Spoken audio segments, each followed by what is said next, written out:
Get a 1099 DIV because you own VTSAX? What does that mean for your tax return? Hi, this is financial planner Sean Mullaney. Let's discuss. So I'm recording this on January 23rd, 2024. And the first round of Forms 1099 DIV for those who own VTSAX and a Vanguard account have just come out. And what I'm going to do in this video is explore, well, what does that mean for your tax return? Where does this need to be reported on your tax return? I'm not giving you individual advice. I'm giving you educational information. But let's explore some of those numbers. And what I've done here is I've mocked up a mock 1099 DIV you would get if you had VTSAX in a taxable account. And at the end of the year, you own something like $100,000 of VTSAX in the taxable account. I'm assuming no other holdings in this account. And I'm also assuming you just own the position throughout the year. And so it just added the dividends. You didn't buy during the year, sell during the year, anything like that. So these are approximate numbers. And so what do we have here? We have line 1A is the ordinary dividends. That's all the dividends that VTSAX paid out. So you're seeing the yield is something like 1.5%-ish, right? I haven't done the exact numbers on that. And in this case, if your holding was about $100,000 at year end, that means you got about $1,400 and change in ordinary dividends. Well, where does that go on our tax return? Well, we have a Form 1040 right here, and I'll blow that up for you. That number is going to go in this box 3B, this 14664. Now, most people are doing a tax return software program, so there should be a portal to enter in your 1099 DIV information. Make sure that 1A ties out to the 3B. Now, you may have other dividends, so maybe your total 3B is a lot more than this one number, but that number's got to be included in box 3B, ordinary dividends. Okay, well, there's a second number. And that second number, and give me a second here, that second number is these qualified dividends. Well, look at that. It's a subset. And the number there is 1341.24 in my example. So where does that number go, this qualified dividends number? Well, I got a place for that. That's going to go on the Form 1040 in box 3A. So when you're preparing your tax return, you got to make sure that all gets translated. And I think I got that right. 1341. I was not right. 1341.24. So those qualified dividends, which qualify for the favorable rate, which is 0% if you're in the 12% bracket or lower, 15% for many Americans, and then 20% if you're particularly affluent, right? If you had a really good year. Right, but the good news on that is most of the 1,400 of ordinary dividends are these so-called qualified dividends, and they get this favored tax rate. And if your income's really low, it could be a 0% federal tax rate. All right, so okay, that's really good. Now, there's some other numbers, though, on this 1099 DIV.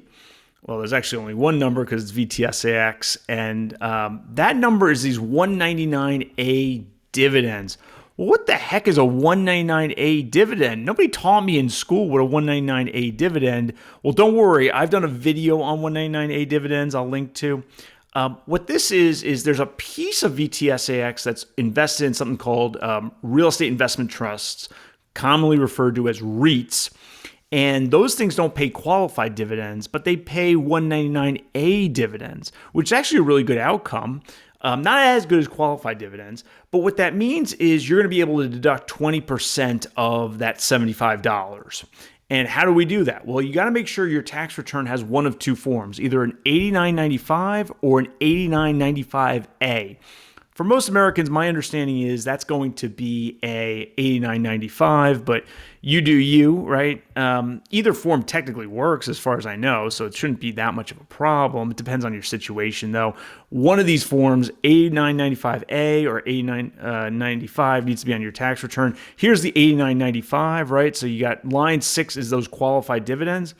And guess what? At the end of the day, because you had qualified dividends, regardless of your income level, right? You could be a billionaire, you're going to get a deduction for the qualified dividends. 199A has all these intricacies and nuances with REIT dividends that show up through VTSAX. It's actually not that complicated. So what you're going to want to make sure is at the end of the day, line 15 on if you're using the $89.95 has that $15. And where does that go? So make sure that the form is showing the total 199A dividends, in my case $75, and then is also showing a deduction of about 20% of that. There might be other items hitting that number, right? So there might be other REIT dividends from other holdings. I'm just saying, simplifying it here. And then that goes on our form 1040 as well.